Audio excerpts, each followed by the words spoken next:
Fundo amarelo quadriculado na lateral direita surge um retângulo azul na vertical com a extremidade superior branca. Sobre ela um lápis grafa os dizeres, escrevendo o futuro. No retângulo se lê, Memórias Literárias. Nuvem azul e rosa nas diagonais com um quadrado amarelo. Dentro dele, em letras verdes, a frase: A vida como poesia, uma conversa com Sandra Lessa. Meu nome é Sandra Urize Lessa. Sandra é uma mulher branca, magra, tem o cabelo loiro liso com ondulações nas pontas e franja curta. Os olhos são castanhos, tem o nariz comprido e lábios médios. Está sentada em uma cadeira. Usa regata preta, calça da mesma cor, batom vermelho, colar de conchas, pulseira, anéis e unhas com esmalte preto. Possui uma tatuagem no braço direito. Eu sou artista da cena, trabalho com memória, mas, sobretudo, me apresentar é apresentar de onde eu venho. Sou neta de Dona Maria, bisneta de Isaura, filha de Erundina. No canto superior esquerdo, dentro de uma janelinha virtual, lê-se Memórias Literárias. Minha avó Maria foi quem me deu esse caderno. Lessa pega um grande caderno de capa dura e preta e folheia-o. Nas páginas amareladas, há fotografias e anotações. Onde ela guardou as memórias dela do teatro que ela tinha. Ela era uma diretora de teatro, professora, educadora. E esse caderno guarda as memórias. Esses são os atores da companhia, do qual a minha mãe e os meus tios eram atores. Essa é uma fotografia que me conta muito.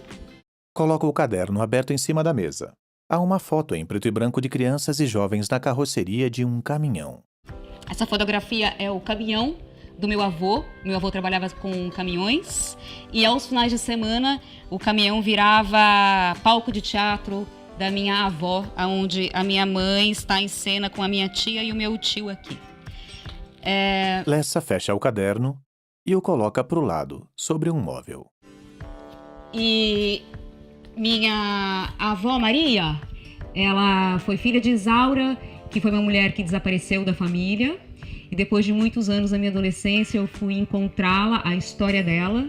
Encontrar a história da minha bisavó foi encontrá-la a partir da memória dela, como uma cantora de circo, que cantava num circo do Vale do Paraíba. Enquanto a filha dela, do qual ela não conheceu, caminhava com o teatro, a minha bisavó, a mãe de Maria, caminhava com o circo. Essas são as mulheres que contam quem eu sou, e eu sou o encontro dessas mulheres que trabalham com teatro, memória e arte. Todo o processo começa com a escuta. Surgem os dizeres ditos por Lessa sobre fundo azul. Essa palavra escuta, ela envolve todo o procedimento da escrita e depois da narrativa, e seja qual for a construção artística que nós faremos com essa narrativa. O que eu digo é que esse escutador de histórias de vida, ele já pode ter um apontamento interno, uma pergunta interna do que é que você quer escutar sobre o outro. Eu, particularmente, o meu trabalho é buscar a poesia humana e, às vezes, revelar uma poesia humana que nenhum outro que conta sabe que ele tem. Para nós, que estamos envolvidos nessa busca de narrar histórias de vida, nos interessa muito mais um afeto do que um fato. Para isso, quando que a gente consegue acionar esse afeto? Estabelecendo um diálogo de fato interessado, um diálogo do coração mesmo com o outro. Onde o outro que está ali contando essa história, a pessoa que está nos contando essa história, vai se sentindo também à vontade para abrir a sua afetividade, os seus costumes, os seus gostos, como dorme, o que pensa, o que sonha, como nasceu. Essas são as histórias que me interessa acessar. Eu queria só ressaltar que, para nós, para o meu trabalho, falar de memória, falar de histórias de vida, é falar também de identidade, sobretudo falar de identidade. Lessa mexe em algumas fotografias e folheia o caderno. Então, este é um trabalho que percorre a escuta, a escrita e a narração, e todos eles têm uma linha que é como entregar para o outro o melhor que tem dele, a poética da vida dele, a força da vida dele. Lhes apresento Dona Adélia. Lessa segurou uma foto de uma senhora mostrando a língua e sorrindo. Dona Adélia é vista do tronco para cima. É branca e tem os cabelos grisalhos penteados para trás. Essa foi uma fotografia que eu fiz dela. Dona Adélia, quando ela sentou na minha frente para contar uma história sobre o lugar, ela começou a me contar a história de vida dela. Esta senhora, ela, nesta época, nós estamos falando de mais ou menos uns 20 anos atrás, ela já estava com 78 anos e ela me contou que ela teve 2 vidas em uma. E ao contar a história dela, ela conta que ela ganhou um concurso no colégio onde ela estudava, com seus 16 anos de idade, e esse concurso deu a ela um tecido vermelho de bolinhas brancas. Ela mandou fazer um vestido chamado Vestido Três Marias, e por coincidência, quando o vestido fica pronto, diz ela que a costureira amiga da mãe dela era ótima, o vestido ficou lindo, ia ter um baile na região ali de São Luís Paraitinga, e a Dona Adélia achou que era a oportunidade dela mostrar o vestido para as pessoas.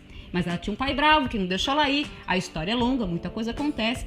De fato, Dona Adélia, como muitas mulheres já fizeram, decide ir escondida para o baile. Bom, então ela se veste com o vestido de Três Marias. Acontece uma coisa que quando ela se olha no espelho, ela se vê outra mulher transformada com aquele vestido. Então, ela inventa, quando ela chega lá e as pessoas dizem: nossa, Adélia, como você tá bonita? Ela fala: não, mas eu não sou a Adélia, eu sou Lúcia, a prima da Adélia. Ela inventa um personagem. E segundo a Dona Adélia, naquela época, São Luís do Paraitinga era iluminada só por luz de lampião. E ela me disse assim: uma luz amarelada que turva a vista da gente e a gente mais imagina do que vê. Bom, e ali ela viveu essas 2 vidas até que ela se casou. Quando ela se casa, ela decide virar só a Adélia, deixa a Lúcia para trás. E ela disse para mim, quando a gente estava terminando a nossa conversa, que eu não conseguiria mais ouvir muitas histórias ali em São Luís do Paraitinga, porque depois que o clarão da luz elétrica chegou, as histórias da cidade nunca mais foram as mesmas. Quando eu saí do encontro com essa mulher, eu entendi que ela tinha me dado um imenso presente, porque eu me apaixonei pela história de vida dela e percebi que os conteúdos que ela tinha me dito ali, por afeto, eram todos os conteúdos que eu poderia encontrar num mito ou num conto. No caso dela, um conto de fadas, muito parecido com um conto de fadas. Uma travessia, um rito de passagem, a memória que às vezes precisa de um rebaixamento para que a gente se recorde. E a partir do encontro com a Dona Adélia, eu escrevi a primeira história de vida, que foi o Vestido Três Marias, onde eu conto a história dela. E a partir de então, ela passa a ser uma outra mulher na minha vida, porque o meu trabalho de história de vida é sempre uma homenagem à história dessa mulher. Lessa folheia o caderno, que tem colagens, anotações e fotografias. Então, estar na frente do outro, eu não vou com nada comigo. Eu não levo um caderno, eu não tenho um celular que eu registro. O que eu busco é ficar em contato com a pessoa, buscando, de fato, ouvir com todos os meus sentidos. Quando eu termino essa escuta, a primeira coisa que eu faço é sentar em qualquer lugar, pegar o meu caderno, pegar o meu lápis e escrever tudo o que aconteceu, tudo que eu senti, os meus sentimentos, os cheiros que tinham, como a pessoa estava vestida, o que ela falou sobre a sua vida. Isso é um primeiro roteiro. E com esse roteiro, eu depois vou me debruçar e esmiuçar esse roteiro. Inclusive me recordar do que foi aquele encontro. Vou me divertir, ter prazer com aquela história, para que eu possa devolver para ela uma escrita mais próxima dessa homenagem a essa história de vida.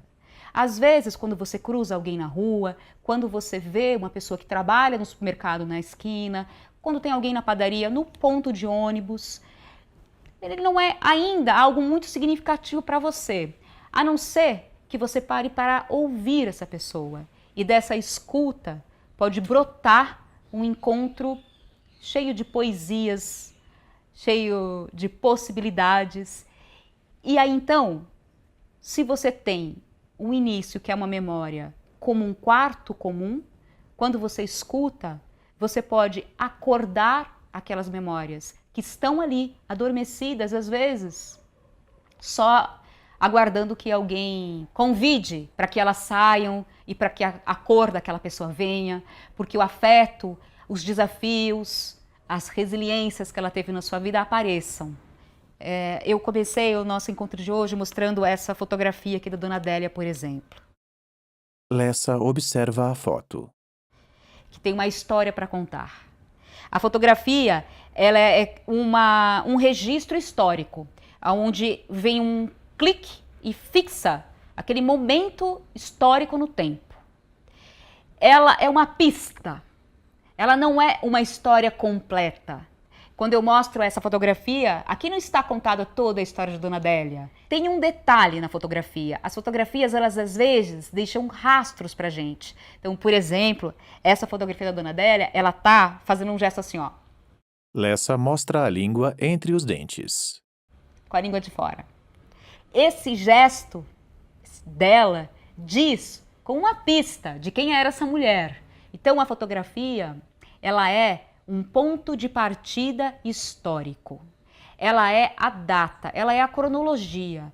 E a gente vai preencher de afetos, de belezas, para poder dar uma história que tenha um começo, um meio e um fim. Tão bonito, tão representativo, tão simbólico, que a pessoa queira contá-la para o restante do mundo. Tem uma pergunta do grande escritor Roland Barthes. Foto em preto e branco de Roland Barthes, escritor, sociólogo, crítico literário, 1915-1980. Ele é visto do tronco para cima, recostado no batente de uma porta. Barthes tem cabelo liso, grisalho e penteado para trás. Tem nariz pontudo. Sorri com os lábios fechados. Que escreveu do seu último livro, Câmara Clara, ele escreve sobre um processo que ele chama de biografema. E neste livro ele faz uma pergunta que ficou com uma pulga atrás da minha orelha. Ele se pergunta assim: o que é uma vida escrevível? Surge a pergunta sobre fundo azul. E a partir disso, ele desenvolve o que ele vai nomear de biografema. O biografema é como se você fosse tirar uma foto da vida de alguém, só que pela escrita. O que seria você escrever uma foto de alguém só pela palavra escrita? Nessa palavra, você vai ter que ter um detalhamento sobre quem era, você vai ter que ter o nome, o sobrenome, o sonho, o desejo, da onde ela veio, para onde ela vai, uma aventura daquela vida, o que torna uma vida escrevível. O que ela gosta de comer? Por onde ela caminha? Se ela atravessa a rua?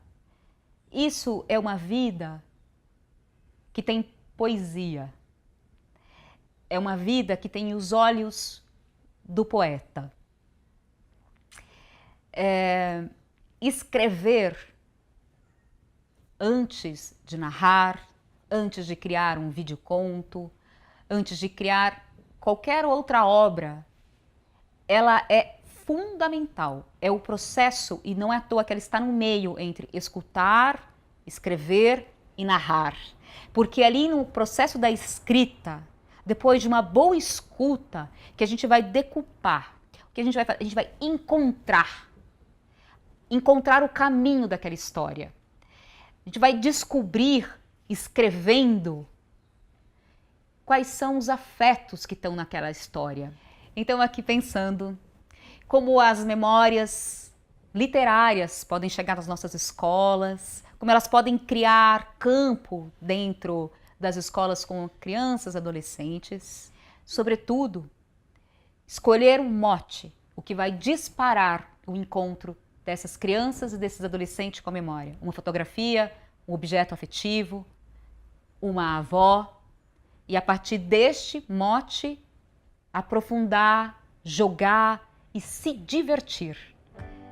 Quanto mais divertido for, mais prazeroso for, mais afetivo será o resultado final dessa escrita, desse teatro, desse videoconto, que a criança e o adolescente terá contato. Créditos finais. Iniciativa Itaú Social. Ministério da Educação, Pátria Amada Brasil, Governo Federal. Coordenação Técnica, Sempec Educação. Parceria, Fundação Roberto Marinho. Futura, Undime e Concede.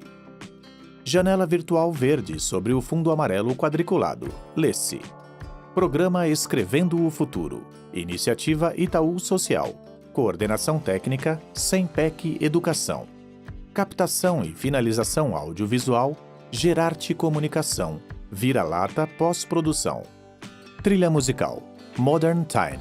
And Johnny No, Copyright Audio Library NCALIB. Conteúdo acessível de audiodescrição. Roteiro, Gabi Flores. Locução, Tony Cavaglieri. Consultoria especializada, Edgar Jacques.